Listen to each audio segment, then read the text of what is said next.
All right, Sisters fans, season 6, episode 3, Fanning the Flames was honestly a fantastic episode. Now, first things first, sorry about the live stream last night. I have no idea what happened.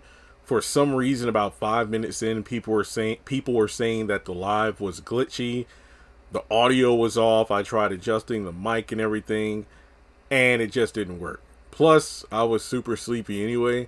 And on top of that, about 10 minutes after I decided to cancel the live and just try again another day, it started to pour down raining, which depending on where you live and the Wi-Fi and cell phone reception, a lot of rain means you ain't getting no damn signals. And it rained for a good couple hours. So even if I did the live for like a decent amount of time and it kept working, it would eventually crash anyway. So I might try to do a live stream either tonight or tomorrow.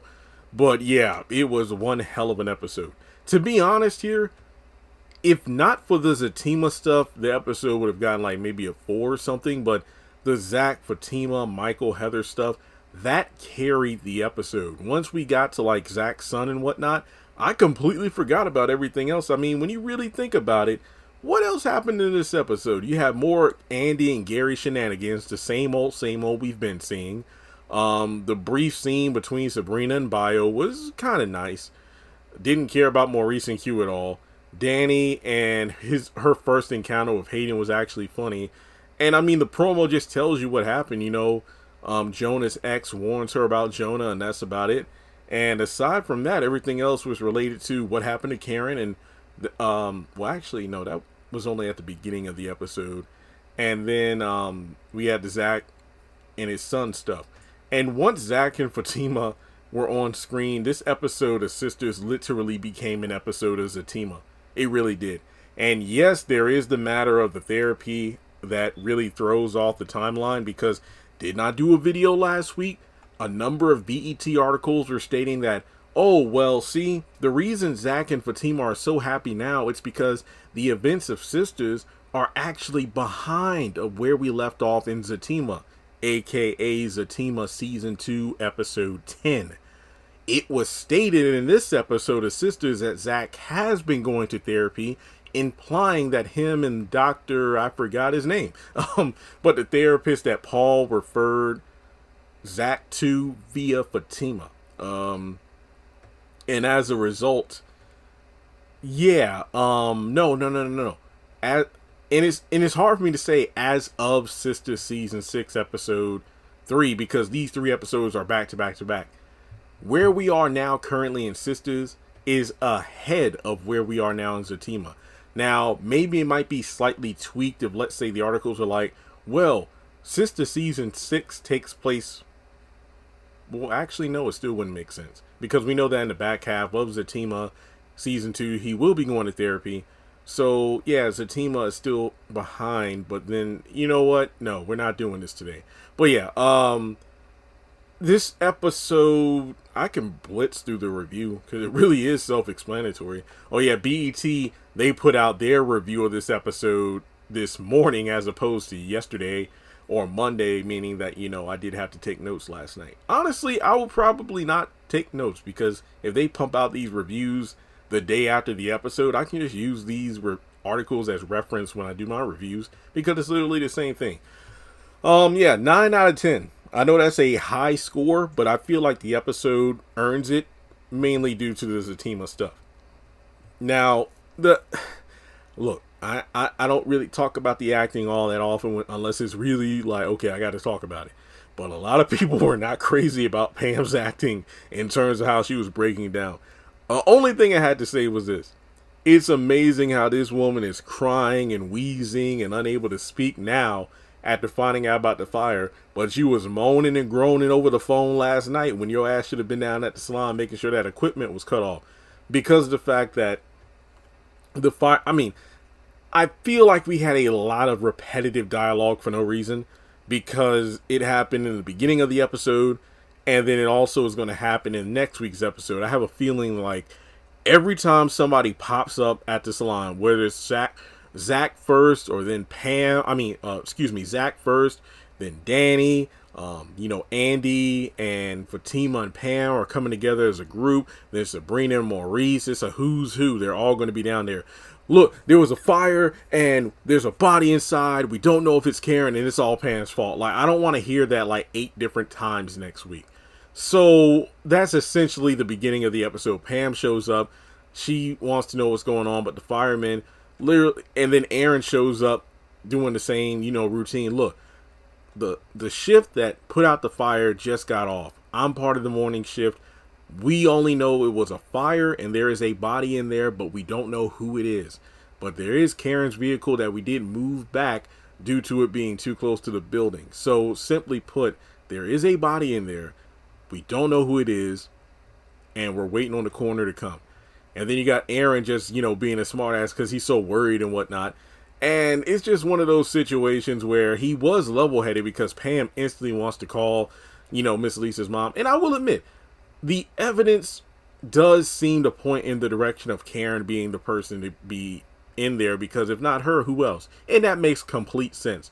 But I do agree with Aaron. Look, we don't need to call Miss Lisa. We don't need to call or tell anybody until the confirmation is that it's the body of Karen. We don't need to be causing a riot or a panic. And then things shift when he starts pointing the finger at Pam for the fire. I ain't gonna lie, I laughed my ass off. But I feel like the way that Aaron is going off on Pam in this episode and the next episode, I think it's safe to say that the fire wasn't caused by Pam, but it was caused by something else. And you can imagine the egg on his face if, let's say, it was Jennifer, the crazy chick that came up there to yell at him at the salon, if she was the one that came and set the place on fire and then somehow wound up in there and died. And then, it's like, this is Aaron's fault. Who knows? But in any case, Pam is like, you know what? You have no idea what I do. Yeah, I know you do a half-ass job and whatnot, and you're the one who left the equipment on, and that's why she came to check on it. I'm like, even though, it's like Falcon and the Winter Soldier, that meme of Sam. It's like, he's right. He's out of line, but he's right. So Pam just goes off sulking. And we do know that later in the episode, she winds up at the law firm, and she's telling Andy and Fatima and Zach that Karen's dead. So that's pretty much the point of the episode that Pam is in. Sorry for the squeaking. I had to readjust my chair here. And also, when it comes to Aaron, look, I understand that Tyler needs to get everybody down there, I guess. I really don't see the need of certain characters being at the salon. But next week, everybody's going to be there. You're going to have Sabrina, Calvin, Maurice, Danny, Preston, Andy, Pam, Fatima, Zach, Gary. If I were Gary, I'm like, look, I just went through a lot of trouble, hired a singer and whatnot to get Andy to agree to go to dinner with me. What do you need me at the salon for? Aaron did not need Gary to come down to the salon. As high as gas, I'm going to be as high as gas is. All he had to do was tell Gary, hey, something went down at the salon. There's a body in here. We don't know who it is. Could you use your connections and call around to see what's going on? And that's all that needed to be done. Gary had no reason to show up. But I will say this. This was a lot better in terms of writing than last season when Andy invited herself over to Zach and Fatima's when Karen was going over there. Remember that? When Karen went over there because Zach wanted to talk to her about child support, and then Andy just inserted herself, and I complained about that. Yeah, at least this was done in a way where it's like, okay, at least Gary was brought down there. So there's that. Moving from there, we go over to, I'll just talk about the Zach and Fatima stuff all together. So Bio shows up at Sabrina's, and, she's just gushing over how kind he is for helping out Maurice and whatnot. And, it's no big deal. And she's, like, yes, it is a big deal. You done so much. But then she's worried about her situation in terms of job and whatnot. But thankfully she has money saved up. And from there, she is concerned about rent and everything like that because she needs to work, her money, and she has some investments. And apparently Bio knows some stock tips to help her out. Doesn't that sound familiar, Zach? And can help double or triple the money. It's like, no, well, I like to work for what I have. Well, he's not giving you the money. He's going to just give you some advice. So why not take it? But from there, it's kind of funny because look, I'm not saying Sabrina was trying to imply that, oh, could you help Maurice out with his bills? But it's kind of interesting that every time Bio's like, well, I can help you with the bills. No, I'm good. But, Maurice, I don't know about Maurice and how he's going to pay his bills. He's out of a job, too. Yeah, I'm sorry about that. Yeah, the hell, if he would pay them bills, shit, Maurice better do something instead of running around shooting people and whatnot. He, like he says in this episode, he got $6,000 saved up. Not to mention he has a roommate, and Calvin has, I forgot how much money it was, like 20 something grand or something saved up. So they can work on bills, but damn, you got to think about how they were completely robbed. They ain't got a pot to piss in. So aside from rent and whatnot, there are other expenses like, beds and whatnot. So sheesh, they're going to have to pull their resources together. But in any case, they go out to, what is it, lunch, I believe. I think that was the time of day it was, lunch. And, they go out the door and he's carrying her shoes. Well, what? You got people that will wipe my feet? Of course I do. I'm a prince. And she's like, oh, wow. So Sabrina is just, living a lap of luxury. And I'm just thinking to myself, when Maurice's dumbass was talking about, well, are you going to call Calvin? And it's like, would you shut up? This woman got a prince over here giving her the princess treatment. And he's talking about broke ass Calvin. Get on somewhere, panty wearer. All right. So from there, Fatima. Oh yeah, I'll talk about okay. So you got the moment where the case Andy was working on is sealed. It was easy as Andy. And we got the definitive moment. I'll never be as good as you, Andy. You're right. You'll never be as good as me. You'll be better. I told y'all Andy was going to give her reassurance because, those trailers are cut just for the sake of drama, and they did it well. But then we get to the point where I'm like, oh, shit. If you notice certain key signs, you know when it's about to hit the fan. So apparently, not only has there been still no date set for the Zatima wedding, still haven't even talked about it. And remember, this show right now is ahead of where Zatima is. So I highly doubt we're going to have any marriage talk in that show either. I'm sitting here wondering, why the hell did you accept the ring? Because if you look, I know Zach has a lot of baggage. And some things have come out, mainly family related, after the proposal and whatnot. But Fatima, you already knew about the son by Heather. Remember, in Zatima, the DNA test results came. And true, those DNA test results didn't come back until after he had already proposed, but you knew there was a good potential chance that that was his son. And you knew Karen is pregnant potentially with his child. So for her to keep saying, well, you know what, I just got to see exactly what I'm signing up for and whatnot.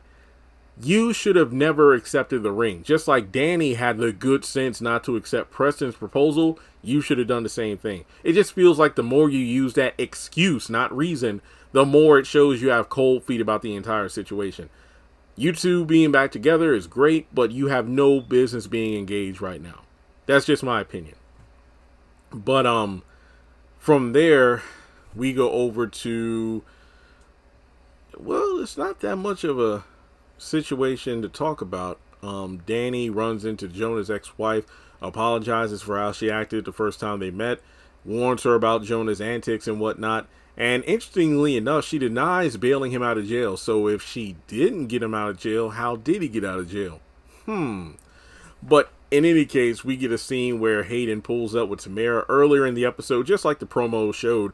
Tamara shows up. Oh, but Fatima does have a moment after that meeting with Andy where she grabs her by the shoulder. Like, I was like, damn, are you going to like take her to the back room and get a switch and spank her? You know how an adult like takes a person like, hey, you bring your little ass in here. I'm going to teach you something. And then she's like, look, I'm only here to give him lunch. That's it. Nothing more, nothing crazy. And then Zach is like, wait, what's going on? You know what? I don't want to hit a girl, but I'll hold her down so you can hit her. I'm like, Zach is crazy. Zach is a damn fool. But in any case, Tamara's there to bring lunch, and Hayden's like, hey, let's go to Miami for the weekend. You ain't got to bring no clothes or nothing. I get you new ones when we get down there. I just need to call my secretary to reserve the tickets. And I noticed how Hayden picked up the phone. I usually don't say anything about situations like this, but Hayden picked up the phone and just started talking. He didn't push a button or nothing. Like, I worked in a call center. Part of me is like, Well, maybe, Hayden had the secretary already on hold because he saw Tamara come in or something. And, for dramatic effect, like, after they finished talking, it's like, let me get my secretary back on the line here. Well, no, he didn't push a button or nothing.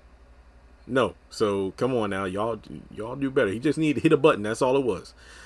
So from there, they go to the airport. And this was funny because this was the first time Hayden and Danny interacted. And, he's all acting all showboaty. He's like, hey, y'all have a little private area in here? There are 2 chairs right there. You can put a bag between you and the lady sitting, a seat or 2 down so you can have some privacy. So, yeah, Daddy's going to take her down to Miami and show her a good time. So it's kind of funny that there was a moment where Danny and that Jonah's ex agreed how pathetic they are. So, there's that aspect of it.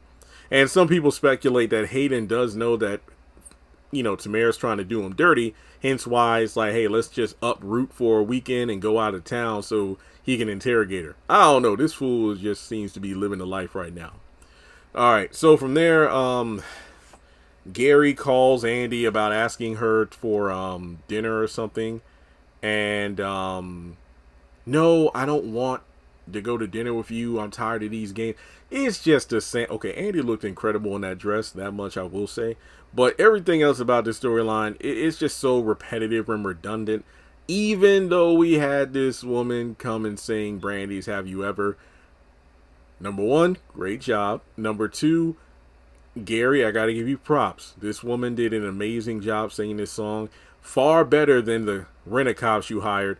He said he's sorry and he wants you back. He says he's sorry and he wants you back. Seriously, Gary, what were you thinking with that? Seriously, I mean, I could have done that. And you know how bad I sing.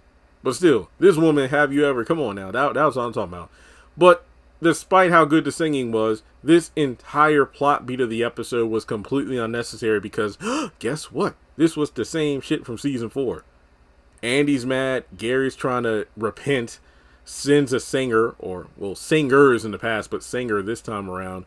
Invites her to dinner. She changes her mind. The secretary's up front loving it. I ain't gonna lie. No, if I were in her situation, me too. It's like, damn, I'm actually witnessing a beautiful moment right here. I actually remember, quick story here. This was maybe my second year of college or something. I know it was like the end of the year during finals. And I remember coming from a part of campus, like a student hangout spot. I was waiting for the bus. And I remember this guy who had his car parked outside of the door of the that particular entrance exit of the building. And he was like leaned up against the trunk. He had balloons, flowers, and a sign. And when his girl came out from her final, she saw the proposal, will you marry me? And she was so excited. They hugged and kissed and whatnot. Got in the car, drove off. They waved, I waved. And I'm like, oh, shit. Like, he was on one knee and everything. So, now, I mean, I was at a point where I was, mad as hell because I was single and, I hated seeing couples. But that was a moment that was cute. So, yeah, if I were that secretary at the front desk, I'd be smiling too. Like, that was sweet. So, from there, Maurice goes to Q's hospital, which is... I've already talked about how asinine this entire thing was. Apparently the nurse is gone, but wouldn't another nurse take over from that one when her shift was over? But in any case, he just wants to tell him about how you need to tell the truth, and Q doesn't give a damn about Maurice or Sabrina. He's a snake. He's trying to make it out on his own. And when this fool said, oh, you two are going to be all right. Wait, what? Yeah, y'all get some lawyers and whatnot. Y'all don't have a record like I do. And, Q actually points out how stupid this is. Like, you're trying to appeal to my humanity. I don't have a heart. You should know that. Look, I've treated you better than anybody else. And you did me like this? You were stupid, Maurice, for like 3 seasons. This scene was well acted. It was intense. But it was undeserved. The build up to get to this scene was stupid as hell. As an isolated scene, this was awesome. But the build up from start to where we are now is just stupid. And here's another question for you. Maurice, did you record this conversation? I mean, sure, if you wanted to show this to have somebody listen to it, you would cut out the bit where you threatened to kill him, but Maurice, did you record it? And like I said last week, who the hell, in what world would a shooter be allowed in the hospital room with the victim? But also, I mean, if Q died, how exactly would that help out Maurice and Sabrina? I don't know. But anyway, let's see here. So from there, I think that's about it. Everything else is related to Zach and Fatima. So for starters, Zach shows up. I mean, this is within 5 minutes of the episode starting. So I'm like, damn, we get a Zatima scene already. I'm here for it.